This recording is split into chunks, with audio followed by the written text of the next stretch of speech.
Hey guys, welcome to the second Josh's Car Corner live stream from the POCI convention. Today is Saturday, it's the day of the car show, so all of the cars are here at the event today. So I thought I'd take you for a little walk around the car show, show you the cars that I am interested in. There's a lot here, and we won't get to all of it, but there are some ones that I'm particularly interested in. So let me just switch the camera here. Okay, so right now we are in what's called the Road Warrior section. This isn't judged, you can't vote on anything that's in here. This is just the area for the people that drove here in their cars. And this is where Joe is parked. And there's another G8 here. That's a guy from Wisconsin. That's also down from Marshfield. I met the guy who owns that GTO. He's a nice guy. And in the section over here is the semi-modified and modified cars. And this is really what I'm interested in. So we get into this section here, and straight off the bat, there's a car I've never seen before.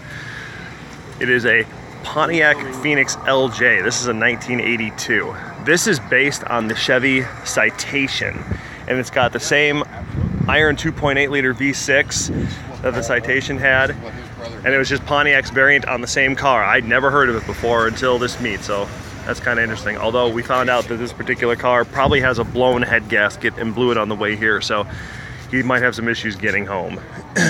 This is a 79 Trans Am that I've seen since day one. And there are plenty of Trans Ams here, but what I like about it is he's got the year one 17-inch snowflake wheels on it, and that just makes old cars pop. 17-inch wheels really make them look nice. I wouldn't go bigger than that. 17 is just right. There's another Le Mans here. This isn't a GTO, although this is a Le Mans, because the Le Mans is the base model the GTO is based on, but this one's got done up a little too with 17-inch wheels. Looks like it's got a new top. Nice car. And then we get down here into some more modern stuff. This is a Firebird Trans Am. This is a take on the classic rally wheels in 17-inch that he got for these. So you more likely see these on a 60s Firebird than a modern one, but they do look cool on here. Over here is the first G8 in semi-modded. This is owned by a guy named Richie from Arkansas. He's actually kind of taken over the Arkansas River chapter of POCI and done an amazing job growing it. And I got to meet him last night at the get-together. His car's pretty cool. I think it's got like 160-some thousand miles on it. He put a cam in it, so it's got about 430 wheel horse, he said. And he's young, but he's got a lot of energy and passion for Pontiac, so he's a really cool guy. The WS6 Trans Am right here. People are starting to leave because we need to be out of here by 3. Here's a more classic GTO. I don't know anything about the years really. I'm not good enough to know the differences, but I do like this has got the 17-inch updated wheels on it, and it just makes it pop a little bit. So I like that. And then in here, this is a section for points judged modified stuff, and there's some pretty wicked stuff in here. So one thing I'll point out while I'm walking and talking here is that GMC is a sister company to Pontiac. So GMCs are allowed at any Pontiac event because they are a sister company. And the reason for that is, back in the 50s, lots of GMC pickups had Pontiac engines. So that's why they get to count. Now this is one that came in on Thursday. This thing is wicked. This is a GTO that's been all done up. It's got a Pontiac engine in it still, but it's a Butler Performance modified engine, all nice inside. He put a lower spoiler on it, nice fat tires, and it's got a manual transmission. This thing is definitely set up for autocross. It's a pretty serious car. This one's really interesting. This is the GMC. This is called a carryall. When it's a GMC, it's not a Suburban back in this time frame, it's a carryall. And what's weird is, look at it here. So it looks like a two-door. Walk around to this side. What the heck? There's another door. So when they originally started making them, they were 2 doors, and then after a couple years of production they went 3, and then a couple years after that they went 4. And sometimes I wonder if it was intended from the beginning, because if you look in there, the cutout is there for the door. There just isn't a door. And he put a Crate 350 in it just to have a more reliable engine. I talked to him the other day. This is a Ventura, which is the same thing as a Chevy Impala, but just with Pontiac styling. But it's got a wicked Pontiac V8 engine in it with a triple 2-barrel setup. Triple deuce, I believe is the term. Walk down here, we got another nice GTO with some black wheels. I think those are Foose wheels, and he's got Wilwood brakes. Another triple deuce setup, so that'd be a 389 probably, tri-power. And what's really cool is right over here, we've got a Pontiac street rod. You don't see these every day. You usually see Model A Fords or some old Chevys. This one, I believe, it's a 1931. And it's got a modern Pontiac V8 engine in it, or more modern than what would have come in it. This is a cool car. This is the one I had on Instagram the other day. This is the one that was originally from Wisconsin, the Le Mans GT37. These are rare to find these days. Usually you just find base Le Manses or GTOs. You don't usually find the GT37s or the T37s as they used to be known. And then over here, these are all the, I don't know if these are the stock cars for the Richard Petty driving school or what, but they've got all these stock cars on the other end here. Not part of the show, just kind of interesting. We got some more ones over here. See that one over there? That white, looks like a Camaro? It is a Camaro, but it has a Pontiac body kit on it. I mentioned this when we were going out on the track. You know, you got to see the back end of it, but here's the front end of it. So this is that kit you buy for $5,000 and put on yourself. So you get this Pontiac front nose on it, and you get the Firebird on the hood, and a couple of the logos. He said some of the logos he made himself, but it's a complete job, because if you look, the interior's all done up too. Even the font on the plastic surround for the shift gate has been changed too. And that radio, I do not recognize that radio.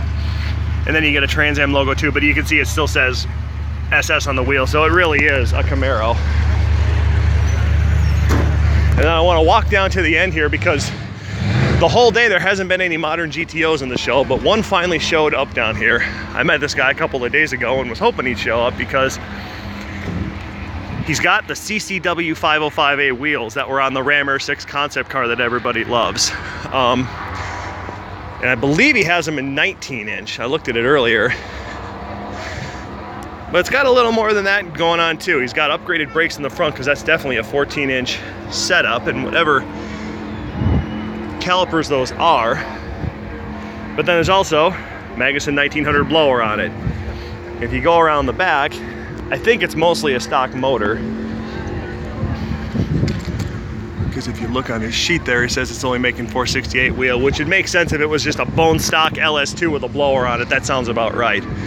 This one is really cool. I met this guy earlier. This is a 70 GTO convertible, but inside, and he just shut the hood, this thing is all 2006 GTO. The interior and the drivetrain came out of a 2006 GTO with 500 miles on it that was wrecked. So he made himself a custom center console. It's got the shifter in it, some custom gauges. These are GTO seats, and under the hood it is an LS2. And then it's just got modern brakes and suspension on, so it handles nice. I voted for this car in the show. It's a pretty cool car. That's the owner right there. I'm live streaming on YouTube right now. Oh, cool. I was just showing off the car. Very cool. Are you heading out? Yeah. All right. Today's my birthday, so we're gonna go celebrate birthday with my daughter. Oh, well, happy birthday. Yeah, great car. This is a really cool color. That's not an original color as far as I know, but it's a really cool blue. Oh, go ahead. Go ahead. People are afraid to walk in front of me because they can see I'm filming. Here's an old Bonneville wagon. See, Joe would love this. He loves these big, huge cars, wagons, and things like that. I personally like this Firebird right here. I know a guy in Wisconsin that's got one like this too, with the 17-inch year one wheels, and he upgraded the suspension, and he actually drives the heck out of his car, and he loves it. And he's got two little girls, they love it too. This is what I would totally do if I had a old Firebird like this. I would do a resto mod. Maybe keep the original motor, but modern brakes, modern suspension. This is a really rare Grand Prix right here. This has been here from day one. This is a SSJ Hurst. See, back in the day, the models were determined by the letters. So the lowest level's a Model J, then it's SJ, and then SSJ is top of the line. So this has got the biggest engine you could get, the 455, and then... Sorry about that, everyone. My phone decided that it was time to run out of mobile data. So now I'm over data, but I want to keep going. So anyway, that's this Hurst SSJ car. So I'm gonna walk back over. There's one more section I want to show you over here. That young man can... This is going back through the Road Warrior section. And all around the track today, they've had this NASCAR limo going. It's basically a stock car, and then they chopped it and added another 4 rows of seats behind the driver. And they've been taking people around the track all day, probably about 100, 110 miles an hour. And we've been hearing it going around all day long. This is the point of the popular vote stock section. So over here we've got a stock G8, and then we got another G8 GXP right here, and there's a couple of Solstices, including a GXP. And then over here you got more modern Firebirds and Trans Ams back there. I voted for that burgundy one because that's like the Dwight car from The Office, and I always love that car. That one's actually got leather interior too, which is pretty rare. But over here are some of the older GMC pickups. These are the ones that would have Pontiac V8s in them, and that's where the step sister brother company thing comes from. I don't know if I'm going in the right direction.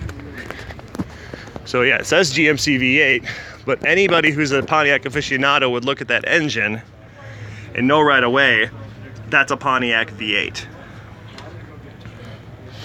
And this one's the same way. Oh, and by the way, I found out that 4-wheel drive was not available on these things from the factory.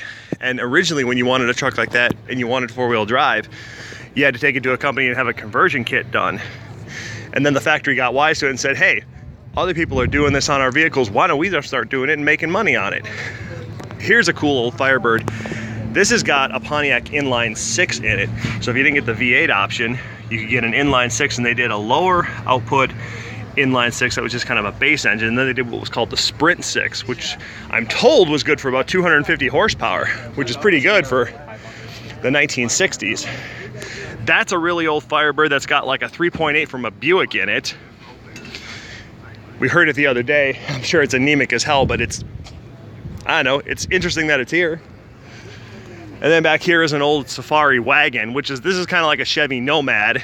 This is Pontiac's take on that same body and chassis style. And then don't ask me why they have this class, and don't ask me why anyone will bother to show up, but there's a Pontiac Montana van here, and it is in its own class, and it's the only one in class. So if even one person votes for it, he's going to go home with a trophy. And then we've also got a couple of cool old Fiero GTs here. One's an 88 and then the other one's an 86. I voted for the 86 because I love the two-tone, the red and the gray. I always liked Fieros. Always wanted to own one someday. And then the only other odd car I'll show you back here is that in 1986, they did a version of the Grand Prix that Richard Petty insisted that Pontiac make for better aerodynamics in NASCAR, with this bubble roof in the back.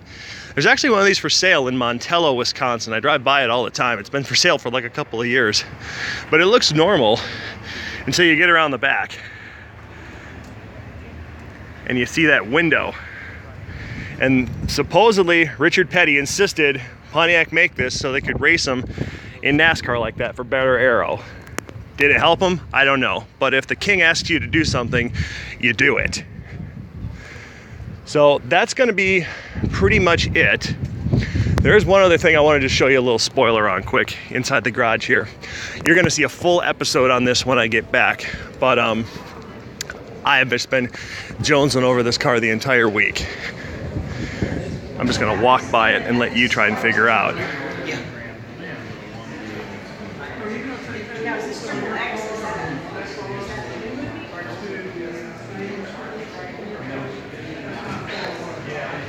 Was that enough? I hope so. So look for a full episode on that when I get back. So that is what is going on here at the POCI Car Show. We're gonna pack up here pretty soon, and the voting and the banquet will be tonight. So Joe and I will be down the road tomorrow, and I might do a live stream tomorrow if there's time. So thanks for watching, everybody. See you next time.